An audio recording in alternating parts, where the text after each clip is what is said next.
Welcome, Meinhard. I'm so glad to be talking to you today and having everybody here learn about Cyprus. So let's start with why did you choose moving to Cyprus? Hello, Sally. I'm also happy to be here. To be honest, I wanted to immigrate my whole life to somewhere where it's sunny and some sea, but I didn't think about Cyprus so much. Unfortunately, as young people, I didn't have as a background, financial background to move and also not the knowledge. So later, when I came to decide where to move, I found out that Cyprus has some advantages which are very good. First of all, we have a Mediterranean lifestyle, we have good weather, we have the Mediterranean Sea here. Also, Cyprus has been a former colony of Great Britain, so everyone speaks English here, and most of the authorities also work in English. That's much more easy than to learn a second, third, or fifth language or something, so makes things easy and is pretty straightforward. Basically, with a small English, you can live here very good and organize everything. And then also Cyprus has some benefits regarding a tax. I think most of the people, they will think about taxes and the shipping companies here located in Cyprus. So basically it's a complete package here was very good and let me decide for Cyprus. And now I live here since 6.5, nearly 7 years. In November, it will get 7 years and we are very happy. I came with my wife and our daughter. So we live here, all three of us, and we enjoy it very much.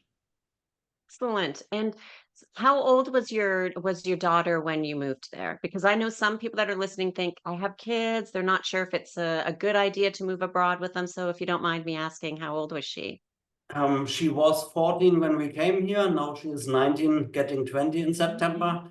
She already moved out half a year ago into an own apartment, but it's 300 meters from our house. So Mama is next to her and we can just take some care of her. Basically, it was also we thought maybe it will be a problem. We decided to put her in an online school where she can be taught in German, not to have this new two languages and to come in a completely not known environment, especially with 14. It's not an easy age to have those changes. And so she did teach herself a little bit online. We were then thinking about if we put her here in one of the international schools, but she has seen that I'm self-employed and I'm like an entrepreneur all my life. And she told me from the beginning that I want to do something for my own. I don't want to go somewhere to work for someone else. I don't want to study. I want to learn something. Please teach me. And then we decided to bring her in our office to teach her some office stuff in general. They are very good with the social media things. Now she works as a listing agent for one of our real estate company and for two other companies from friends. And she was always also thinking to maybe have this digital nomad lifestyle so that she can choose where to go. For now, she just stays here and is fine with everything. But she wants to have a job where she can maybe work from everywhere. That's fantastic. And so let's jump into a few things like with the cost of living. You'd mentioned you have a that you work within real estate as well. So the hard part that I know about real estate is, I mean, every country has places that become very, very expensive and get into the hundreds of thousands and millions of dollars.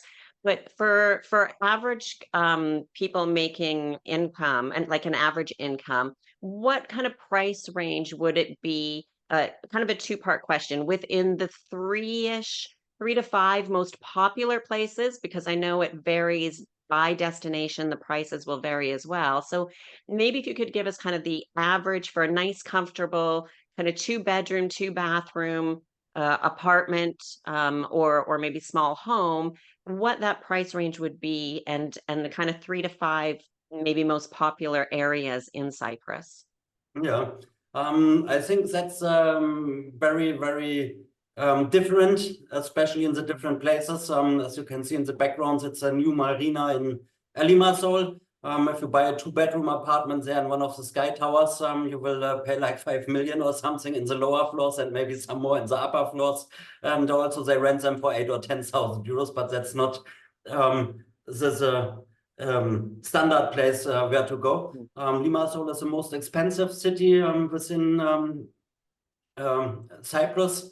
There's many skyscrapers. There's a very nice there's two marinas, and also the promenade is very nice. Yeah, it's very luxury, and so there it's a bit more expensive. It's a big, huge city. Basically, if you go a little bit around in the villages or suburbs or in the corner of the city, it's much more cheap. It's similar than to other cities in the main place there. But in general, it's the most expensive place.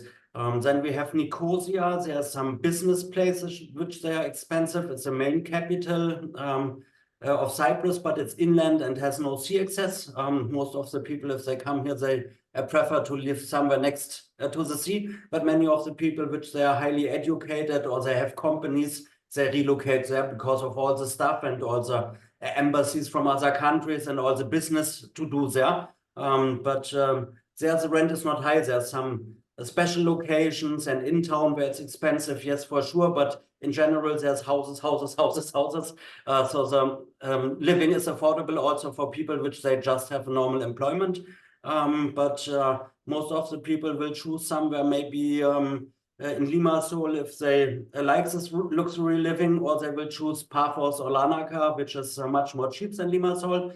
Larnaca is a bigger one city, was more expensive than Paphos 5 years ago when I came. Now it totally turned over. Paphos is now more expensive than Larnaca.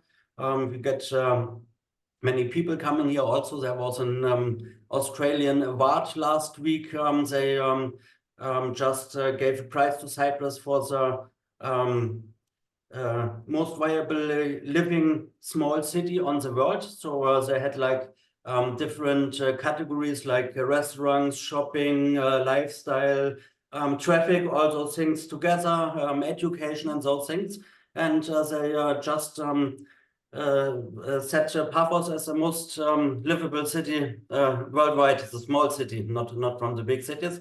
So basically, it's let's say a 2-bedroom apartment somewhere in a complex with pool 1 kilometer to the sea, where you have some restaurants outside, some infrastructure. Here in Paphos will be something around on the lower part like 800, the more luxury ones up to 1,400-1,600 if they include furniture, good new furniture, not the old ones. So basically, if you go a little bit around and change to maybe Pia, which is a little bit at the outskirts, it's already maybe 200 or 300 euros less. Also, there's a very nice area which is Polylarchi Agakas on the other side in Paphos, behind the mountains. It's much more small and cheap now. You will get the same apartment for 600 to 900 or something. And they built a highway there, which will finish approximately 2027, maybe 2029 or something. Everything goes late here, slowly. So basically we'll see. But also there's a lot of investments here in the infrastructure. Everything is growing. We just got a new university, state university here in Paphos, a technical one. And they are building one American University of Beirut in Paphos with up to 2,500 students. It's one of the most luxury universities in Lebanon, where all this Persian and Arab countries, they send the kids of the politicians and of the how's it called, like in all the big companies, they send their children there. So it's a very good education they do here. They invest a lot in kids and families in general. They build parks here. So basically that's one thing we also like. It's growing here. So it gets also more expensive, but it's also good for investment. So if someone thinks about to come here, you have always the option also to invest in properties and to rent them out. So you cover rising prices for yourself. Basically that's something many people choose. We have often families that buy 3 or 4 apartments instead of one house for themselves, and they rent them and they rent out somewhere in the land side from the money, or they have some profits also. Basically, this is something which is very interesting. Also, we had Like, I don't know if you also had that in UK while COVID, the prices went down a lot. And after COVID, we had a recovery with all the tourists and everything coming and a huge demand. And they didn't build a lot in this time. So basically, the prices skyrocketed a little bit. If you would take the normal increase like 5 to 7% per year, you would be at the same prices now. But for many people, it feels it's not that easy to afford it because many people, they have also problem with income.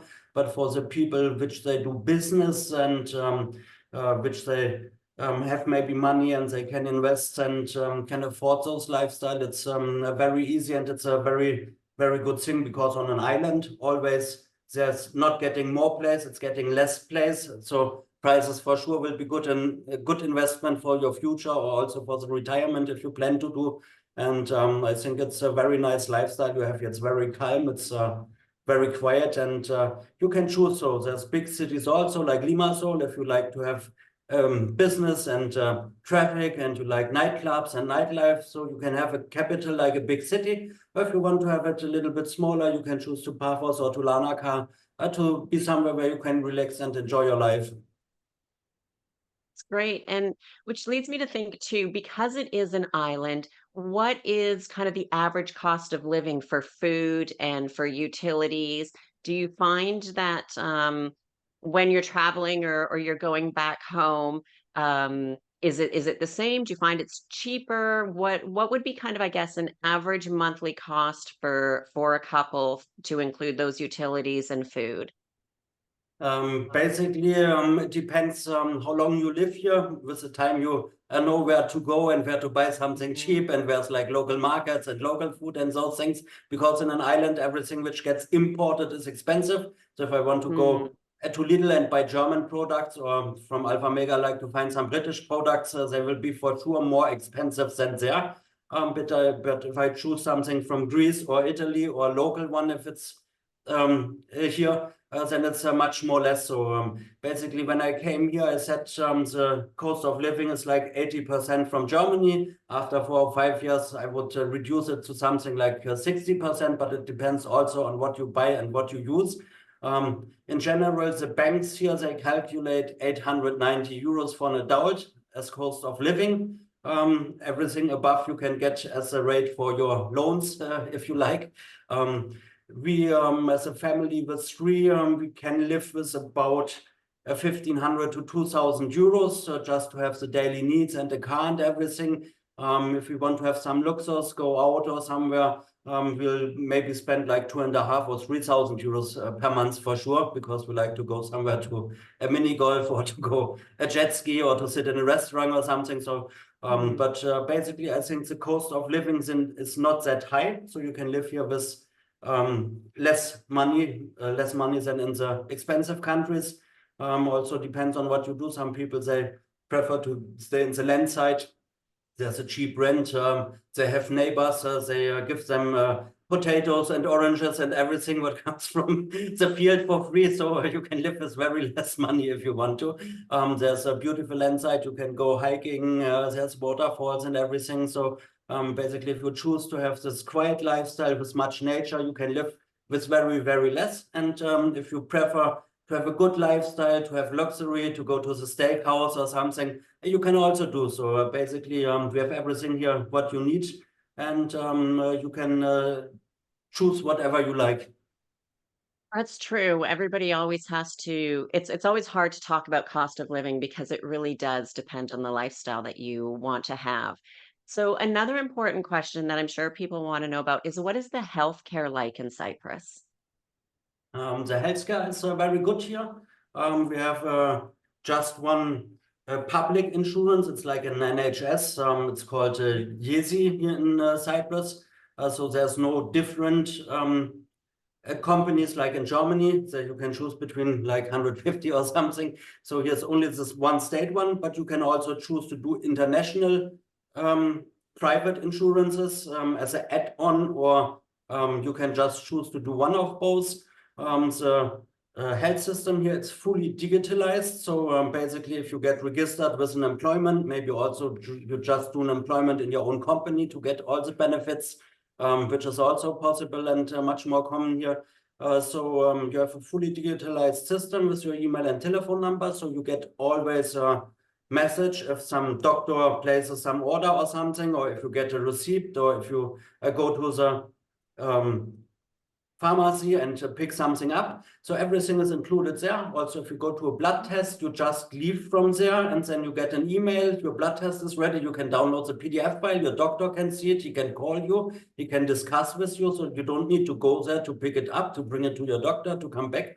That's very modern and very nice. You also can choose what you want to have published. So you can just block something with a red button. If there's something you maybe don't not like to have all doctors access to, if you have some worse illness or something. And if they just type something in the computer, everyone knows about it. If the doctor puts a prescription, you just go to any pharmacy and they will hand you over your medicine, which is quite good. And also they cover a lot of things. The only thing which is not included is the tools you have to do yourself, or you have to save some money to do it yourself. But it's very cheap here in Cyprus. In comparison to Germany, it's a force of like 25% or something of the prices there, or 30% of the prices there. It's very cheap. And also there's one professional tooth cleaning included per year, which they pay for, like this tooth cleaning and this preparation, and to check if everything is okay. But if there's something, you have to pay yourself, or you make an extra insurance. They cover nearly everything. So this is very good. Also, your doctor, he gives you a prescription, let's say for an orthopedic, and then you can choose an orthopedic or an orthopedic clinic yourself. Whenever they are enrolled in Gezi, you can just go there and choose one. And also, if you don't like what they find out, you can take a second opinion, which is also included in the healthcare, which is also, I think, something which is very good. Also the most clinics here, they are very good, very modern. The only thing you should not use in all the cities is a general hospital. It's run by the state and works like the state works, so nothing works like it should. But all the private clinics or the doctors, they are very modern, very nice, very good educated also. For us, it's German, it's also good. Some of them, went to Germany to study something or to make some extra courses in laser techniques or something like this.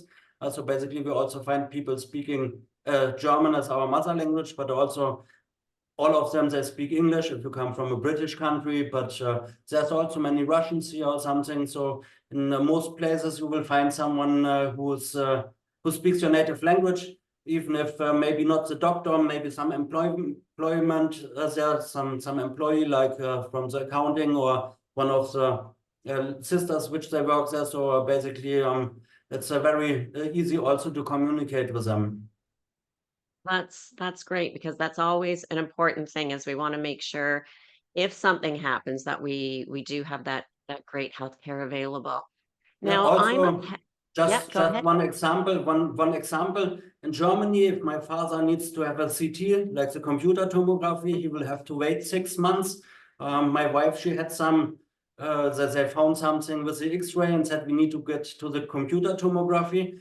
Then my assistant, she called all the radiology centers here in Paphos to find the next possible appointment. She called on Monday through all of them, and Friday at 4 o'clock we could go there and get the city. It's Nice. it's also you don't have this much waiting times in Germany. They close most doctors everywhere in the land side. It's impossible to find something or to get appointments. And here it's very quick and fast. In most cases, maybe the doctor also knows his cousin or the uncle from someone he did study with or something. So they just call there and you go the same day or the next day, and you don't wait like 3 months, 5 months or something. That's great because I know in Canada, people often say, "Oh, you're Canada, you have free healthcare." Well, A, it's not free because our taxes pay for it, but B, a lot of times people are waiting a long time to get things done. So it's nice to know that things can be done quite quickly there. I'm also a pet lover. So if I wanted to move to Cyprus and I had a dog or a cat or I don't some people have turtles and different type of exotic animals. What are the general rules of bringing pets with us, and are there some that are just not allowed? Most of the pets, they will be allowed, like most of the cats or most of the dogs. There's some of these fighting dog categories which they don't allow, like in all European countries. It's mandatory in most of them. Also, if you have some sort of snakes which they are poisonous or something, maybe you can also not bring them. But in general, like your bird, your cat, your lovely dog or something, you can bring here. Also, Cyprus is very good to cats. If you say you're a cat lover, we have more cats than humans here, because in the ancient Greek times, the people told the cats did free the people from the snakes on these islands, from the snakes as exhaust. So basically, most of the people here, they like cats. They also feed them. Many, they live from the garbage in this holiday complexes and so on. So they feed and they have programs here to spray and to neutralize them, but it doesn't work. There's more and more cats coming. So basically, if you just live here and you put cat food outside your house, you need to be careful. Within some days, you will have 9 or 10 cats. So you need to feed them inside if you have one. But also you can adopt some. Our daughter, she also liked to have a cat. We had one cat and just disappeared from one night to another night, and we didn't know where it went. We didn't find it. Like we were months searching around and didn't find her. And now we just went to the animal clinic. They have a shelter here which with a lot of cats. So we adopted one from there. So not to bring a new one and a new one. And also they want all pets to be neutralized, even if they give them to you later, not to get 10 or more babies from each cat. There's a big problem. They get like, I think 50 or 60 cats and dogs in per month, and they try to relocate many or to find them a home here. But when I came here 2018, they had like 300 dogs there, and now it's 750 or something, even if they send 30 or 40 dogs abroad every month. So gets much more. It's a big problem with this cats and dogs getting aborted somewhere and running around and making new ones. Mm-hmm. So if people don't have pets yet and they're interested in moving to Cyprus, just wait because you have a selection of dogs and cats that you can adopt there, Yes, a big which one, is also great. small ones. They have puppies, everything you can't imagine. It's very full there. Basically, if you don't have your own pet and you think about it, it's much more better to take one from here. But also, like you do, there's also pet travel agencies, like a Pet Flight Cyprus or something. You can go there. You can find it on Google. You tell them, I come from Great Britain, I have one this cat, or I come from Poland, I have one this dog. They check all the paperwork with you, which is there, which airlines they can fly and everything. So you just pay a fee and they care about everything, all the paperwork. So it's not a problem to bring them here. Also, sometimes the big dogs, they can only go in the freight room from the airplanes. Many people don't want to put them there, or they're afraid if they are old. Last year in October, some Germans, which they wanted to come here, they just hired a private jet with 8 people and shared the 24,000 euros to just walk in with their dogs and bring them here. And it was like 3,000 euros per person, but they had a nice flight with champagne and everything, and the dogs could come here without any problems. They had to wait a little bit with down when they came in to fix all the paperwork, but it works. So anyway, Right. even if you have this problem, dog is too old, too big or something, there are some possibilities to bring them. Also, we have these ferries from Greece now. Since last year, they travel again, but only in the summer months. So you can just bring the pet with one of the ferries if you like. Basically, Cyprus is very open to pets. Excellent. And I just want to touch on one more thing is for some people because Cyprus is a little bit unique when it comes to cryptocurrency. So can you tell us a little bit about how they work with cryptocurrency and if somebody is involved in crypto, what are kind of the best ways to go about having it and using it in Cyprus? Basically, Cyprus, it's diverse with the cryptocurrencies. The state has made crypto regulations very early. Also, we have one of the first masters in blockchain technologies with the University of Nicosa here. So there's many specialized companies also for blockchain analysis. We have hedge funds here dealing with cryptos. On the other side, the central bank sent a policy to all banks here that they are not allowed to accept payments from and to crypto exchanges. So the banking system is totally disconnected from all this crypto works. But the companies, they all need to have bank accounts abroad, mostly in Switzerland with this crypto-friendly banks there like Bank Frick or a Swissquote or several other options. So basically, if you do cryptos, what you need to know is your banking with the cryptos needs to be outside of Cyprus. Also, there are some developers here which they accept crypto payments for the properties. Basically, so there's sometimes a possibility instead of changing it to fiat, bring it here to a bank, fill out all the KYC just to pay them directly in cryptos. There is the regulation and the framework is in place. Since 2018, the state tells us they will have a tax regulation for cryptos next year because it's very important, but they didn't do anything until now. 5-6 years gone and nothing happens. I think the problem is that the banks here are not that stable. We had this financial crisis here some years ago, and they are afraid that the Cypriots will hide their money somewhere outside. Most of the exchanges, they are not in the European Union, so they have to bring the money to the banks in Singapore or somewhere. And I think they are afraid to crash the banking system if they publicly spread to everyone you can do cryptos now from everywhere and all banks. At latest, if there's a new problem with inflation or with loans or something, and the people get afraid, they are afraid that it will break down. I think that's the most problem why they don't do it. Last year or 1 year ago, I think 2022, they were thinking to do this crypto law for the taxation in starting from 2023.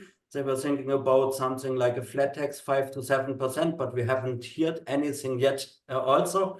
So basically, it's a little bit a gray zone. But we know from several tax rulings. So if you want to have clearness for yourself, you can go to the tax office and tell them, this is my paperwork, this is my income, this is my companies, this is my cryptos.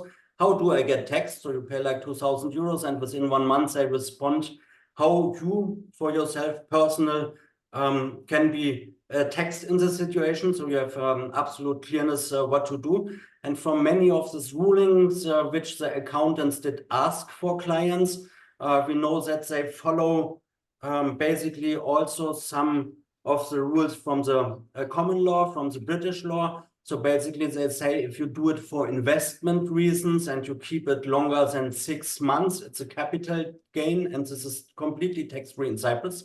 So you pay no cent if you just keep your cryptos like 6 months or longer. You can do it private.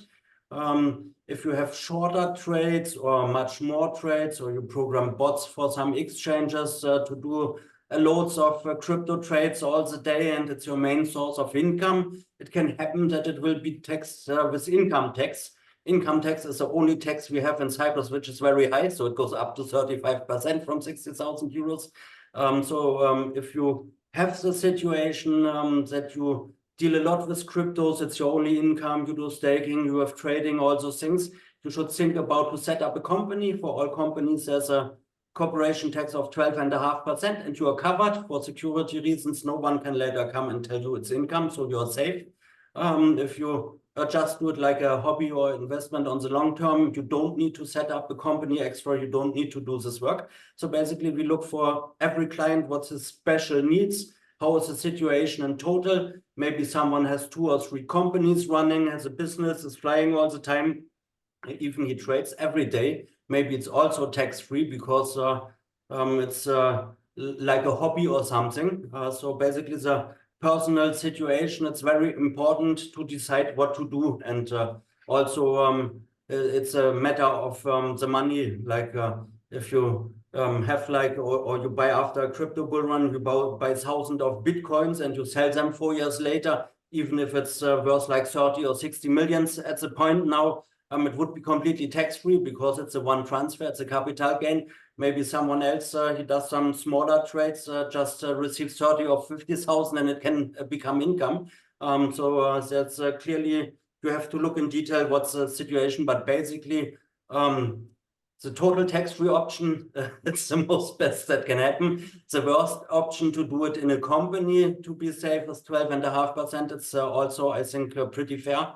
It's like a flat fee with a 5 or 7%. So I think it's very attractive for crypto investors and people dealing with crypto to stay in Cyprus. Also, if you do other things like you have a blockchain program, you make your own coin or something, you have a regulation here, so you can set up a security token, you get full support from the CySEC, you get regulated. So the framework is here to do also big business with the cryptos or to make your own projects. You are always safe, which is quite good. And if you just have the 12.5% tax in the corporation, it's also very fair treatment for the value you get here. Excellent. Well, just like every place, there's so many things that are so individual depending upon what a person does for a living, the lifestyle they want, the investments and things they have. And I know that you help people do a lot of things when it comes to moving to Cyprus. So, Meinhard, can you tell everybody what you do, what your companies do, and how you can help them if they want to be moving to Cyprus or just maybe want some more information or clarification on things? Yes, basically, if someone wants more information or needs help, they can always book an appointment through our website. We offer a free consulting call for everyone just to see if Cyprus works, to explain the most common things and also to help them for their situation to say, okay, this plan makes sense or not. We have a relocation agency where we help the people from scratch until end and everything is finished. Basically, we have our own real estate agency, but we are based in Paphos. So for the district of Paphos, the broader Paphos, like Paphos, Polis Largi, or the district together, we also offer rentals and sales of houses. So we help the people also to find their home. If you decide you go to Larnaca or to Limassol, you need to do the house hunting yourself, but we can assist with everything else. Else services we offer, like help with the immigration department to get your permanent residency, to set up a company for the accounting stuff. We also have a non-domiciled program. I think you had one in UK also, but they close it now, It is which closing, has yes, much the tax UK benefits on one. dividend income and interest income. So this is also a big benefit. We also help to attain this status. Cyprus grants it for 17 years. So once it's locked in, you get a certificate and you are safe, even if they later close the program. You just have your valid certificate and can use all the benefits. Sometimes they have just questions about the living. They asked us, where can I go and buy some groceries? Where can I get fresh fruit? Where's a farmer market? Do you know a doctor who speaks this language or something? So basically, we help them also with all the personal needs. If they have questions, to send them maybe a handy boy with the German quality work, if they have something to repair at the home, or to send them someone to buy a car with them, like a Kfz mechanic or something, to have a look if everything is in place, if they didn't turn back the clock. And all those things. So basically, we try to help them with everything if they come here, or to choose a school, or to go somewhere to translate, to go to the different departments. We do the tax registrations for the private tax numbers for the companies and all those things. Also, we have a broad network of people which they came here. There's many entrepreneurs. There's regular roundtables where they meet to meet other people which they do business. So if someone has a business and has an agency, they do SEO work, we can just bring them other people which they have business to get in contact with them, to do their websites, online search or something. The next one is like texting. Then there's one guy who does YouTube videos or something. So basically, if you come here as an entrepreneur, if you have your business running or you have a company even abroad, you will find someone here who is specialized, and also the people here can make much more better prices than in your home countries because they pay less taxes. Right, right. Well, thank you very much, Meinhard. For anybody, if you want any more information about Cyprus, absolutely get in touch with Meinhard. And thank you very much for your time. Thank you very much too, also for the option to take part. And I hope maybe for some people, we can find maybe a good solution for them, for their life situation. And if they want, we are here to help them.